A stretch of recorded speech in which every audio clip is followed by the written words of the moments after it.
stamina. See you working, but it's not enough. Tell my homies better buckle up.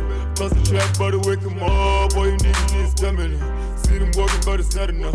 Tell my homies better buckle up. Plus the trap, but wake 'em up. Just sit down and go, yo, what the fuck are we gonna do now? Let's come up with an old school band called Still Tonic, yeah. And fucking we start the fucking interview. Thank you. Thank you. Today we've got probably one of the pros you always see on every second ad on TV. If you pay your TV license, you don't know what you see. Pay your TV license, pay your DSTV subscription, you will see. So yeah, man, he's been on ads for quite a minute. Like routine, that's how long he's been on this. Long time. He's been on it. Who's that guy? We have. Is it Nhlakanipho Manqele? Nhlakanipho Manqele, not Manqele. Also, It's Manqele. I don't know the Zulu things. It's Manqele. I don't know the Zulu things. Yo, I'm the how many of the Zulu guy in this show? You're the second. Oh, that's the problem. I know we're trying to balance. We did 3 closer people, so now. Yeah, but I can't do another one because We're doing a vendor person next. So we're putting this show, right? yeah. He's a. Yo, which one is that? Right? We're looting the show, man. You guys just you need to freeze Zulu so you guys can. But even now, I'm not done with the intro, and you Zulu people are looting time. Don't be tribalistic, chief. Tribalistic. Tribalistic. Okay, chief. Sorry. Tell you. Sorry. Can I have my water there? Also known as Ampha 87. I don't know what he does into it today. I even saw that they put as a dance. I'm like, what? So he's an MC. He's a voiceover artist. He's a very familiar face. Yeah, on TV he makes music, banging music. And today I learned that you beatbox too. Oh, is that thing? Do you know what I learned today? What is this? That is a puppeteer. What do you call it? Puppeteer. That's that puppet thing, bro. Yeah, that too. That thing. What do you not do, bro? Hey, fans only so far. Only so far. Only fans. Oh, I see what I'm saying. You see what I'm saying? I don't do these things, so I don't know these things. Not yet. But yeah, man, I consider myself an all-round entertainer, man. I just like entertaining people, so I've always been keen on just learning anything that has to do with entertainment. Yeah. So that's how I got into things, and most of the things I got into is because people were like, "Yo, I think you can do this." I was like, "Okay, sure." Then I'll give it a try, and I do it. Yeah. So when you say you're into everything entertainment, does that then mean Uti, you are only into things entertainment, like you don't want to dabble into other spaces outside? Like maybe business. I think in terms of speaking of a passion, that's what I mean. Is that is entertainment is making people laugh, is making people get away from the troubles that they're running through. So that is what I enjoy in terms of a passion. But in terms of business, in terms of anything, I don't mind trying new things. You know, I'm always keen. I mean, I find myself being a person who mountain bikes because I worked with people who mountain bike. You know, so that's something I do in my spare time. I do enjoy hiking a lot. You know, so I'm down with trying anything at least once, as long as it's good for you. I don't know about the good for you. As long as you try. Yeah, but you can try. Who's up? So like in everything that it is that you do, what is the one thing that you would say this? And don't give me that PRI, they are all my babies. I don't want that thing. Which one would you say like is the one you are great at, like you are greatest at? And 2, which one do you like prefer? Which one is easier for you? Like which one do you prefer doing the most? Okay, I'm going to give you the PR-ish a bit, then go to the real answer. I don't do anything unless I know I can become good at it, not average, good at it. So yes, all of them I give them the attention or I try to give them the attention they deserve. But the one that I started with and will always love is music, which ironically is the one that I'm not known for the most. I'm known for the acting, most of the time, but and the voiceovers. For those who know, I do radio ads. But otherwise, music, because that's also something that came from a car. My family was involved in the church choir, and we performed all over South Africa, we won awards. And I was just doing bass at a young age. Where are you from, actually? And on the team Crowd really, Yeah, Escort. No, Escort is far. You don't know your province, chief? I've heard of it. I heard something about Tuzo, man, this show. Yeah, that's where the Bruce from. So he's not exposed to not anything else. He's not exposed to other people's places. That's all he knows. It's a place that's 25 minutes away from Durban. Oh, okay. Yeah, it's not very far. Known as what the Wars are saying. Oh yeah, I know what to do. Yes, District. but the place is called Tinqoh. So like you make a lot of, like you make all of your money from your voice. Like when did you realize that like your voice you can make a living from your voice? And I think I noticed when I was forced, and I say forced because it's never really something that you think of, but I was forced to sing in the church choir, and then in singing in the church choir I was made to sing bass. And the bass was always known with the also so doing so as a person who's at the age of 16 and you being put in that sphere, you're like, what? Okay. So I think that's why I noticed, okay, there's something different when it comes to the voice. But I also noticed when I used to do pranks on Ugogo because in primary.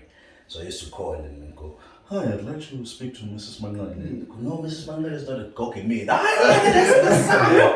So that's why I realized, okay, I'm able to manipulate the voice and play with it. And yeah. Where does the dancing come in? Yo, man, it's that whole thing of being thrown into things. So I'm matriculated 05. We're probably gonna cut that because I am not. People are old, my so we're getting able to calculate your age. you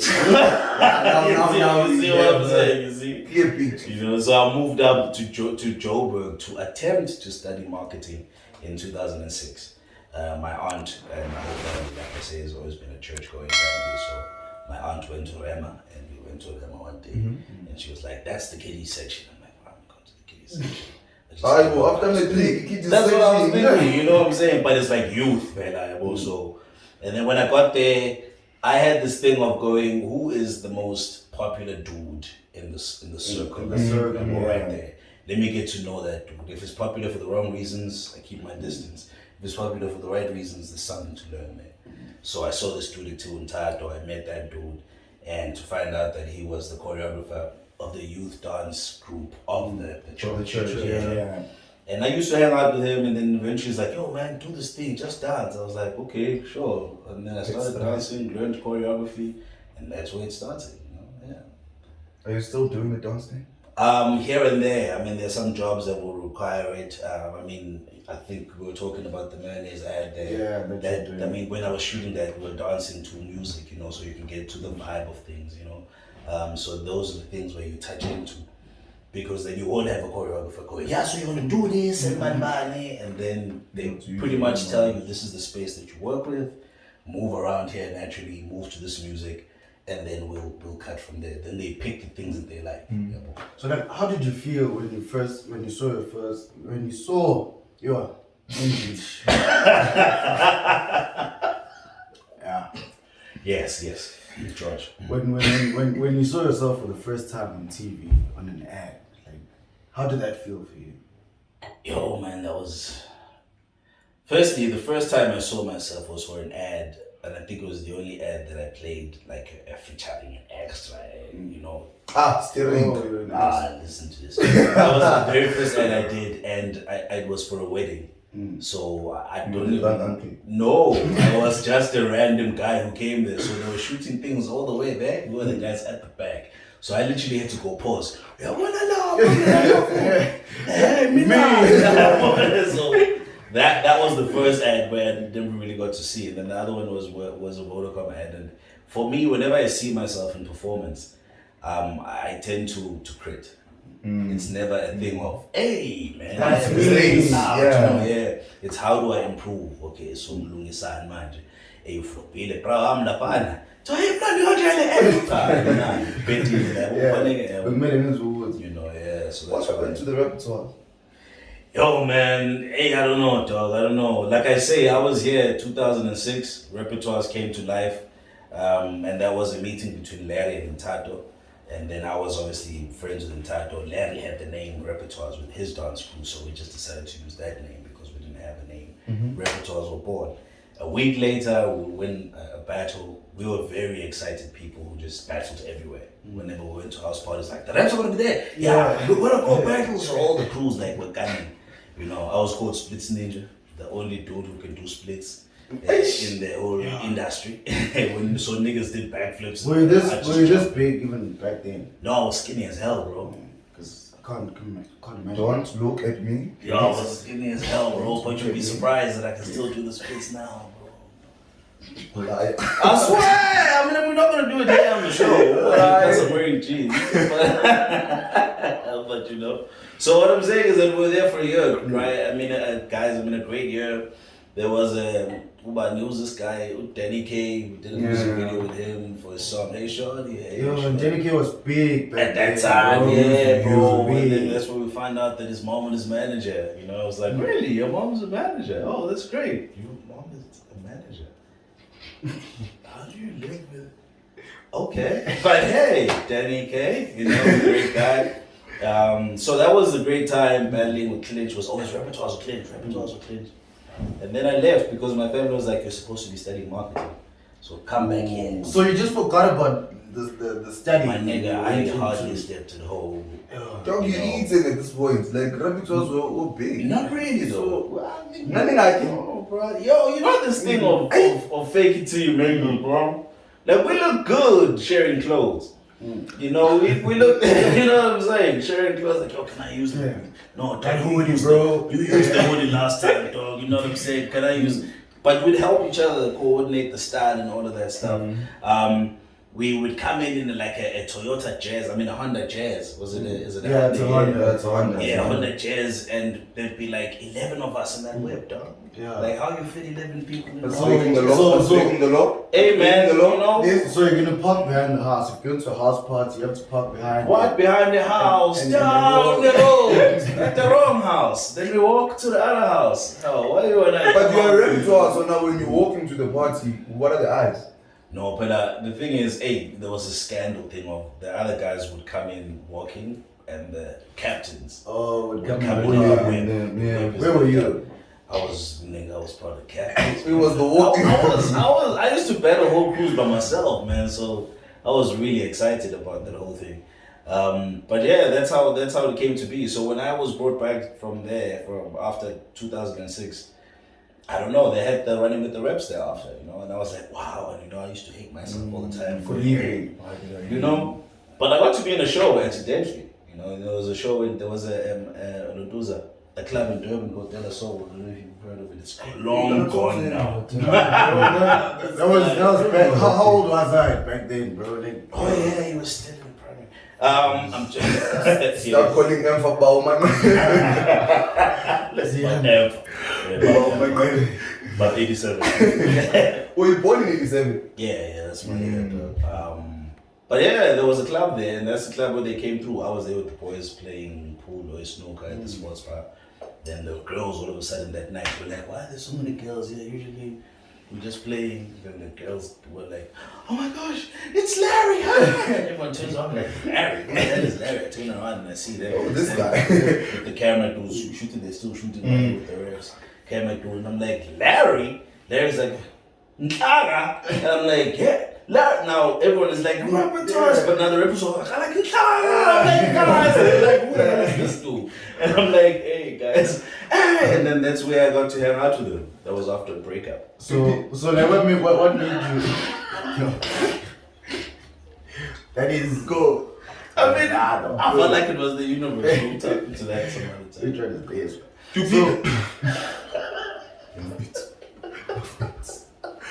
I mean, go, dog. Okay, I'll go. So do people now, like when you're walking and like maybe with your family and stuff like that, with the crew or whatever, that one again, they didn't know who's this Nhlakanipho who the repertoires care so much about. Yeah. So is it now a thing of you being that guy that has to hide. You have a son, A 2 now. eh? Yeah. Oh, congratulations on that. Thank you, sir. Thank you. So you think he A week. Did you say 2 weeks? No, actually not. who doesn't know? I think you're not sure. I'm a very involved father. I think you're not sure. It's only 2 weeks. That's right. So you're walking with your wife and your son, like in the mall or whatever. You say, hey, yes, that. But now Tinqoh. And it's usually Tinqoh. It's Tinqoh. You Yeah. played an HIV positive role. That's a very risky role. Yeah, but at the same time, I think it was a role that was played at a time where HIV wasn't as such of a taboo as it was before. Also, the stereotype. And for me, it was a personal thing, you know, in terms of I have a cousin that suffers from that. I mean, well, I wouldn't say suffers because she lives an amazing life. I wish I had her life. She's tiny, but we'll get into that. Never. So, but yeah, man, she's doing great for herself, and she's always been a hard worker. The one person where they're like, why can't you be like her? Because I want to be in entertainment. And then for me, it was a thing that I, in my own special way, I was like, I would like for you to see this as me going, I don't mind being perceived as this thing. It's not the end of life. Yeah, because people like what they see on TV, dog, they think it's real life shit. Yeah, You understand? yeah. So if they see you, for example, it's acting a gay character, you gay. Yeah, and most people say, I've really been a pagat. Yeah, especially like back home, Makai. So when you go back, because I think since I've known you, you went home like 2-3 times, so you go home quite a bit. Yes, sir. So, like when you go back home at that time, or like when you went, did they not say, it's weird, because now it's because of this conversation we're having. As a person who comes from a country where AIDS wasn't really accepted at the get-go, I had the same thought. I thought, no one did that though. Like, people were just excited to see the ad. You know, they were excited to see me. They were excited to go, hey dog, you're shy. You know, that's what they liked, and they even would do the pose and all of that. So, but no one never really spoke about, you know, they never spoke about the HIV. I wouldn't lie, I didn't expect it, but no. No. So you're saying your biggest thing is the music. Like, what do you think? Because you said it's the one thing you're least known for. Yes. Yeah. But it's the biggest or closest thing to your heart. Yeah. Yeah. So like, how hurtful is it when your biggest love doesn't love you as much? Yeah. Oh wow. You understand? It's like your main cheek loves you less than your side cheek now. Yeah. No. It's a very beautiful question. But for me, I never saw it that way. I never was a person who said I wanted music to make money for me. So everything else I did for the love of music. I did it to fund my music. I did it to get the money back home into doing that. So the characters that I would play are now the characters that come to life when I'm writing a story. They're like, did this really happen? I'm like, nah, it's something I made up in my head because of characters I've played in my acting. The different types of raps that I would do and play with my voice all comes from the puppeteering, comes from the voiceover thing. So as I was doing every other thing I was doing, the way that I perform on stage comes from the ads, comes from the stage work that I did in theatre, so that I can fuel my performance as a rapper when I'm on stage and not just a typical... You started drumming, eh? Yeah, I did, man, I did. Was that before or after you came to Joburg? It was before. Oh wait, sorry, that's a lie. It was after, because 2006 I was here. 2007 I attempted to do IT. Financial reasons didn't allow me to go do that because I'm a person who loves technology as well. And then after that, 2008 I did drama at DUT. Yeah. Did you finish? No, 2 modules left. I started working at second year. So from there things got distracted and focused. I won't lie, it was on more of the work than anything else. But I just have 2 modules to finish. I'm intending on doing that, but it's been years. So they've never thought, yo man, we want to hire you for this ad. Do you have a diploma? No. So do you still audition for like the ads that you do? Or, Yes, sir. Yes, I was. So they don't just call you like, boy. I mean, I do get those. But I mean, I was at an audition just the other day. His own. And we go there every day, man. Sometimes you do 5 auditions in one day. We still do them. I mean, there are very few artists, and I do have friends who are like that. Who go, yeah, no, I don't do those things anymore, man. You wouldn't find me. Yeah, because I'd imagine like you've done like ads for big brands and I'd imagine they just call you, bro. Like it's still a job interview, bro, for me, you know. And for So you me, still I stand do in that enjoy long- meets. Yeah, bro. I mean, look, there are certain ads I don't go to, probably based on fees. Like the price tag has to be worth it. Otherwise, I don't do it. So I don't go into those castings where there's like thousands of people. I usually get a slot, but this is your time, come between this time and this time. So at most, I will spend about an hour there and then bounce. So I haven't had one where I spend the whole day in a long time. And I tend to shy away from those because they usually don't pay as well as they should. And sometimes it's just budget. You're talking about money a lot. Yeah. How much do ads pay? Didn't mean to.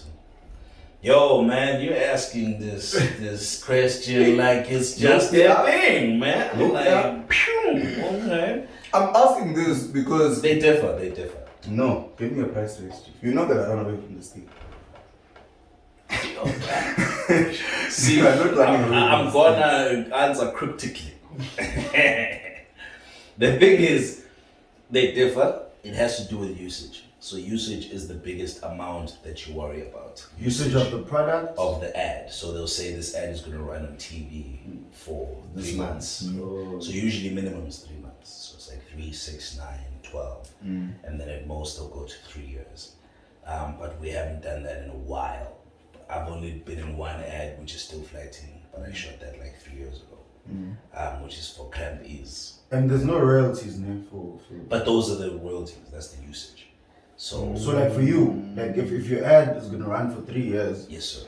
are you still getting paid for the whole 3 years? You get paid or you for get each paid once? usage for the amount of time, so that's what you get one time and that's it. Oh. But if they go, we'll run it for a year. So what happens And they'll if- renew it. What Then what you'll happens get if the paid. sales go up because of that ad? Do you get a No, Certain- See, that'll be something that you end up doing when you become that name celebrity. ambassador? Who then will go, I don't know, Nhlakanipho Manqele's Dove roll on. Oh, Yeah. So those are the type of negotiations that then you can have and discussions that you can have with them when you're at that level. You still haven't answered my question. You know, so then with the usage, you then find, you know, that's where the most of the amount of money is. the question. Please, The question. please. Hey, bruh.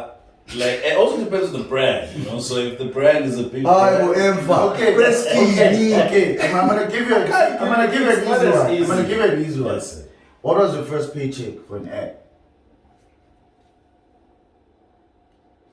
Yo, man, that's been a long time ago, man. Yo, What was your fattest paycheck from an ad?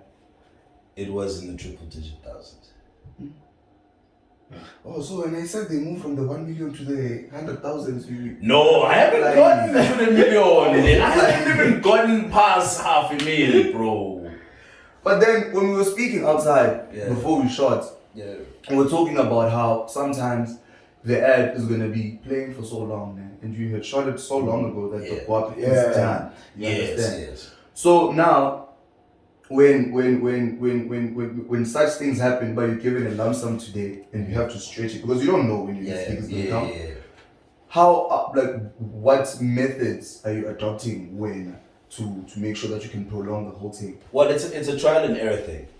You learn as the amounts of monies come in. But I've had to teach myself once money comes in, at least sit a week before touching it for anything.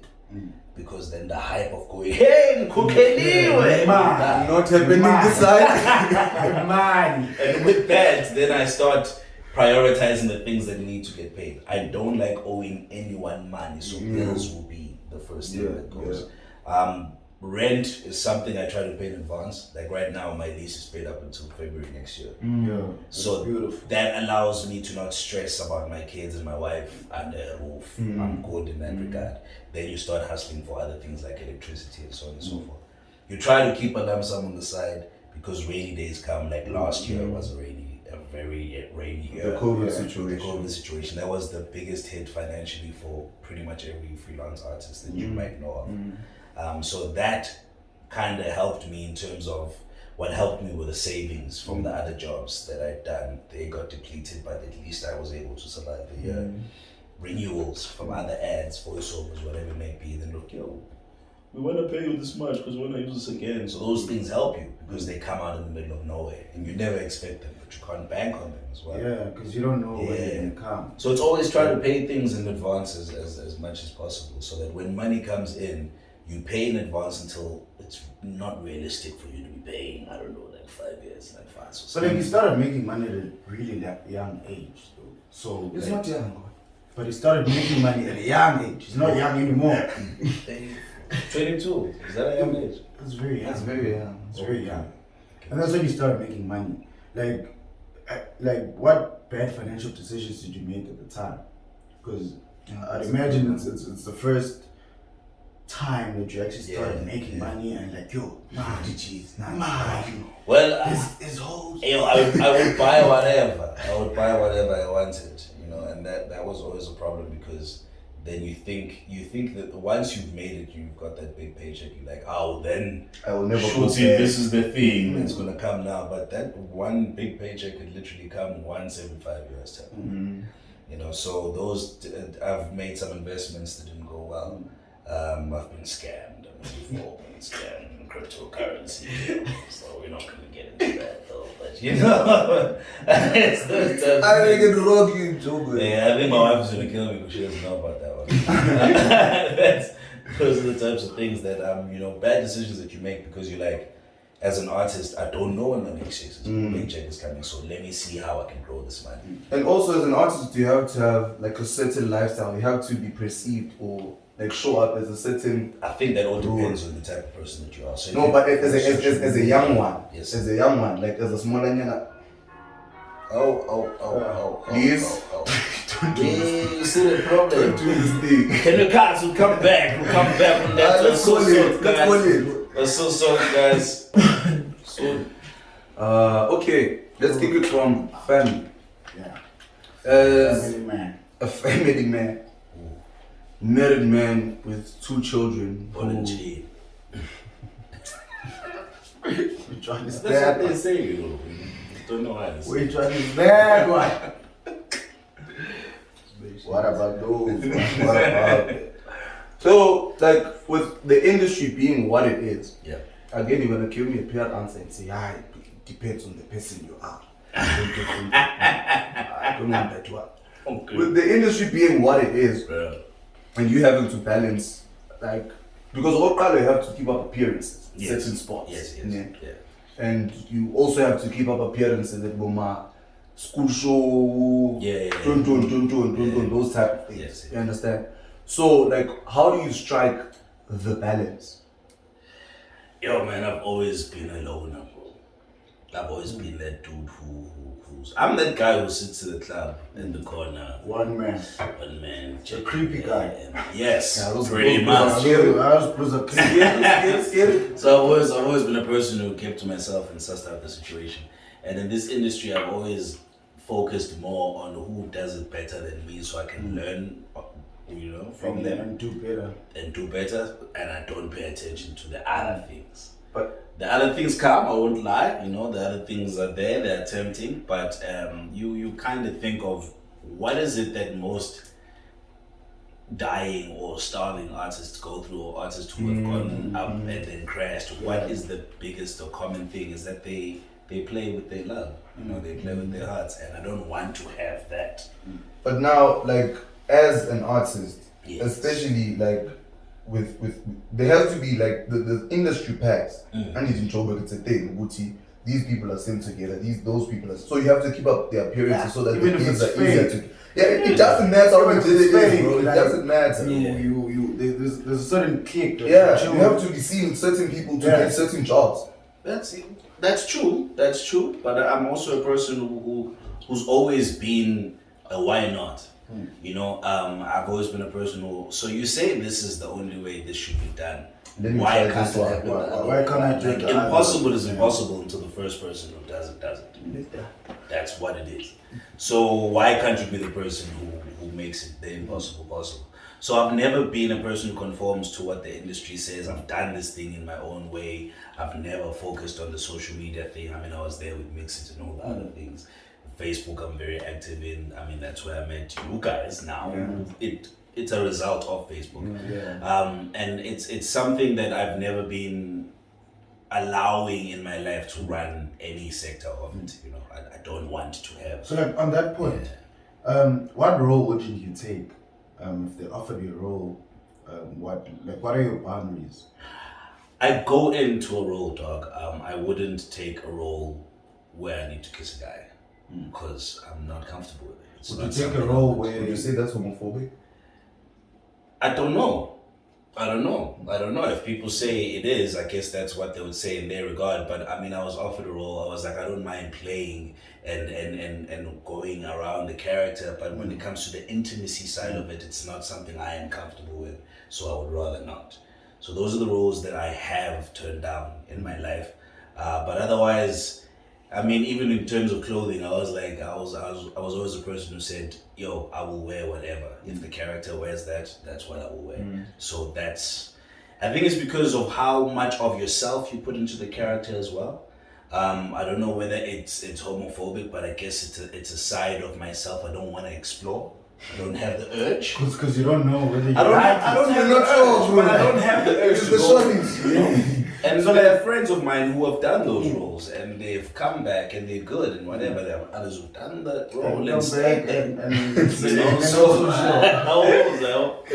like with the intimacy, would you accept a role where you have to be constantly intimate with a female? Seeing that you're married and you're a family man, like how do you think your wife would feel about that? And ironically, I haven't been placed in many of those roles. What if you were? I was in one where I had to kiss someone, and that was the first time I think my wife really came up to me and told me, "Guti, that one hit."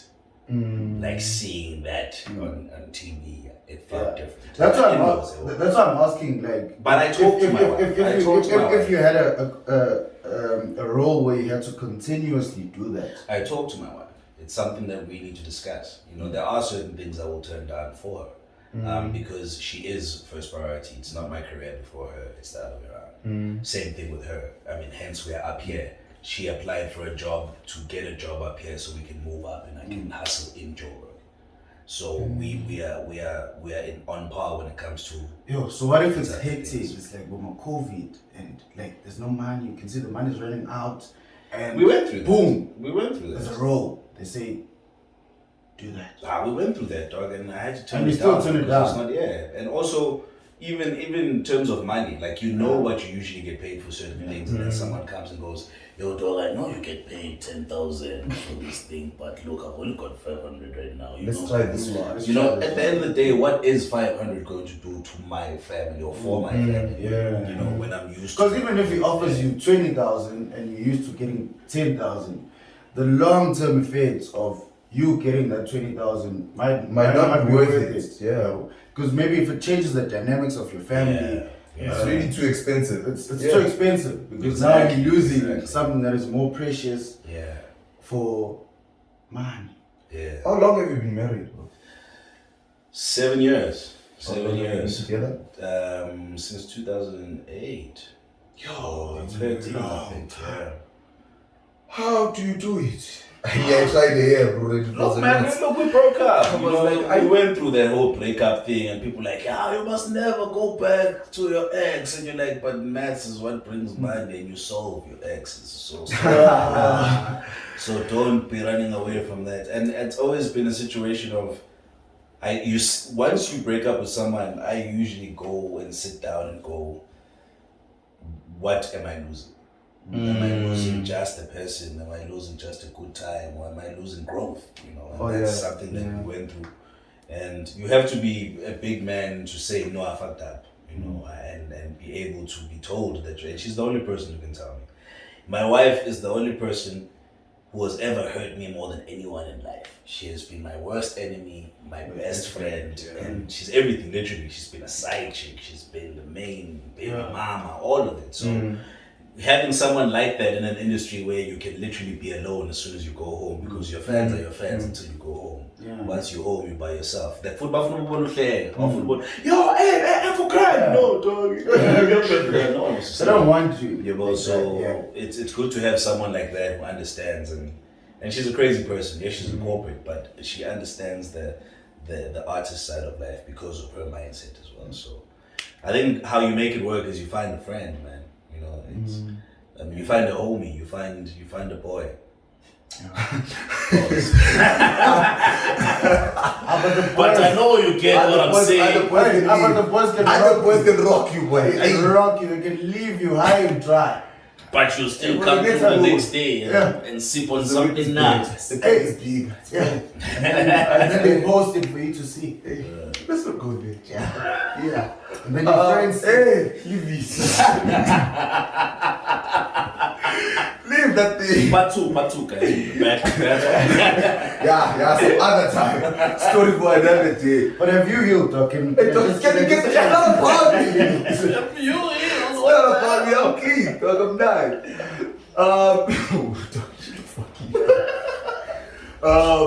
Apparently you have a very weird. Talk about this. Dude, please, I am not doing a hey guys welcome to my YouTube channel thing because I don't want to talk about myself. So can we please not? Apparently you have a very weird relationship with clowns. I have a weird relationship. Yeah, with clowns. like it's weird for the average guy, and like you don't perceive them how they're normally perceived. Oh, yeah. No, it's like there are different types of artists. There are people who choose to focus on one thing. Like, I mean, I was told you in tertiary that you need to be just one thing. Pick, you want to be a dancer, you want to be an actor, pick one thing. And I was like, that's great. It works internationally, but not in South Africa. Let's be realistic. There's not many billionaire or millionaire actors. I mean, how many millionaire actors do you know in South Africa type of thing? So when people go, there was a person who was a friend of mine, I won't mention names, that I worked with, and I asked him, what else do you do? And the person said, no, I only do voiceovers on the side. I don't want to focus on too many things. I don't want to be a clown. Is he eating? Yeah, he is. Yeah, he's killing the acting side of things, and he's actually someone I look up to in the way that they work. So he says he doesn't want to be a clown. A clown. So for him being a clown, he'll be doing voiceover.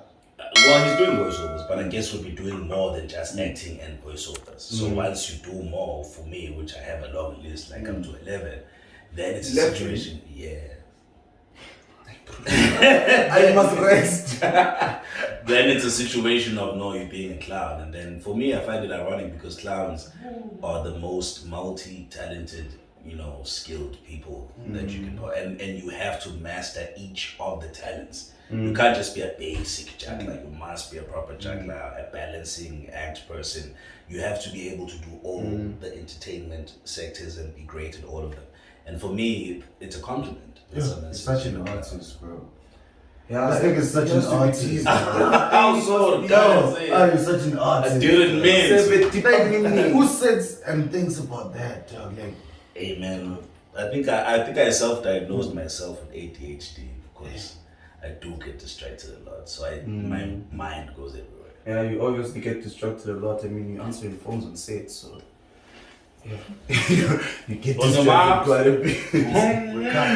Alright, we'll be back after these short messages. So another thing I want to touch on before we wrap, because I think we're almost done. With everything that's happening, like with the COVID situation and us not knowing what the future really might look like. Like, I'm gonna put you on the spot for this one. Wait, jeez. I want you to answer me Yes, sir. in a young freestyle type thing. How? You understand? So with everything, I'm gonna drag my question so you can recollect your thoughts. Okay. That's fair, ne? Okay. Clean. So yeah, with everything that we are in the midst of right now, like, how do you see it? How do you see the end of the tunnel being like? Like, where's your headspace at? Where was it? Like, that type of thing. Young, but you bang to go 8 bars, pala 32. So, Hey, I think my heart stopped a bit there. It's still not beating. Yo, man, in the current situation that we're in, things are looking bleak. But it's okay. We can talk. We can properly speak. Have a few words we say. We could have a drink. But right now, you put me on the spot. I have to think. It's been tough. It's been rough, but we made it through. We're trying to get more money so we can drive that blue Lamborghini, whatever car you want to be in. Doesn't matter as long as the beat's still beating. That's the heart. I'm still going. I'm still flowing and throwing. Whatever the freestyle is, you'll never be knowing. But anyway, we're here in this show. It was great with these chips in front of us. How can you possibly relate? You know, this is what we do on a daily. I hope I answered your questions, or maybe even said something slightly close to whatever you want to be hearing, smiling and slying. Which one are those? Which one are whoa, fucking hell. Which one are those? In the spot. I talk you crazy. Don't think yourself. Think I love Crazy. being crazy. Like, why does the industry not have space for people like you? Because I think I can only, off the top of my head now, think of 2 conscious rappers who still rap like that, like who still hold it down. Who's still real that rappers. way in the South African hip hop scene. Like, why the fuck are they not? Jesus I think Christ. it's like that for anything that has to do with performance. The answer is the same as if you too creative, it can't be controlled, and that's a problem. Oh shit. You have to fit within the monopoly. You have to fall in line. You have to be disciplined. You have to be told what to do. If you want to take your own route, you're a problem. It means you show people hope. It means you let other people go. How can nothing yakwazi ukuyenza lento instead of relying on the people who are monopolizing. That's what I think. Yo, okay, before I stop, because I'll be done. This is my last No, question. 30 seconds. Time. Even me, I'm saying it's my last question, but I don't want to leave anything unsaid. You have like you said, I'm not a social media group. Like, it's one of the things you said earlier on in the interview. I thought I was gonna lay on that question. Yes, sir. I just want to know, like, quickly, Yeah. why are you not a social media group at a time where, like, people legit just get jobs because you are famous on social Yes, media, yes. not necessarily because you're good at what you do, Yeah. but because you Social are. media is so yeah. big. I'm a perfectionist.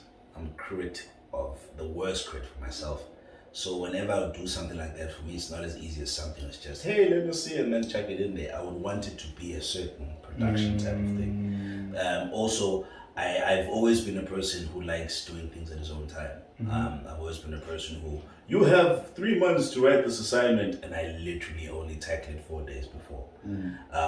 Just to challenge myself to see that I'll be able to do that. So I've always been that person, and social media dictates. You have to post 2 things a day at this time, this is when people are awake. And for me, I can't do that. I might not be awake at that time. You know, being a dad, my household is asleep at 9. I mean, but I wake up at like 3, and then that's when I do most of my writing because the house is asleep and stuff. But what I'm saying is, you adjust to the life that you want to live at home, and everything else comes second. And social media, right now, no.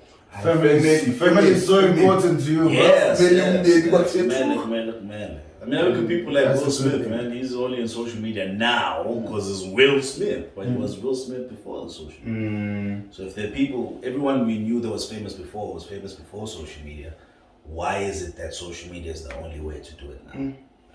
I don't know. Thank you. That was Joe.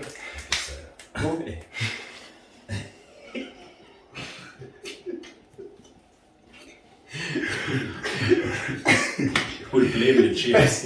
Yeah, let's lay it on the chair. Yeah, next time remind us though to get more snacks because You can finish you can finish the snacks. Yo, man, I'm pretty sure if people were really watching this interview, I did not do that. We did take a break. You're not giving like it when we're not shooting. So no, it's really just what's next? What's next? What's happening? What's in the pipeline? What's coming? Hey, man, auditions, so you never know when they're going to call and say you got the job. Mostly working on my music 100% now because I think I've gotten to a point where I'm comfortable with what I'm releasing and what I will release. I'm doing a lot of voiceovers, so you'll be hearing a lot of radio ads. And then also working on starting companies with friends, specifically to build and uplift other artists. So those are the types of things that we're looking at. Just trying to do more things, man. Thank you so much. Yeah, I know. Thank you. Thank you. Thank you. Ain't fucking around, I came for the pound, nigga. You thought it would never work out, look at me now, nigga. I've been through so many ways, assuming you drown, nigga. Nigga, get out of my way, you hogging the shine, nigga. Yeah, I'm from these parts, yeah, motherfucker.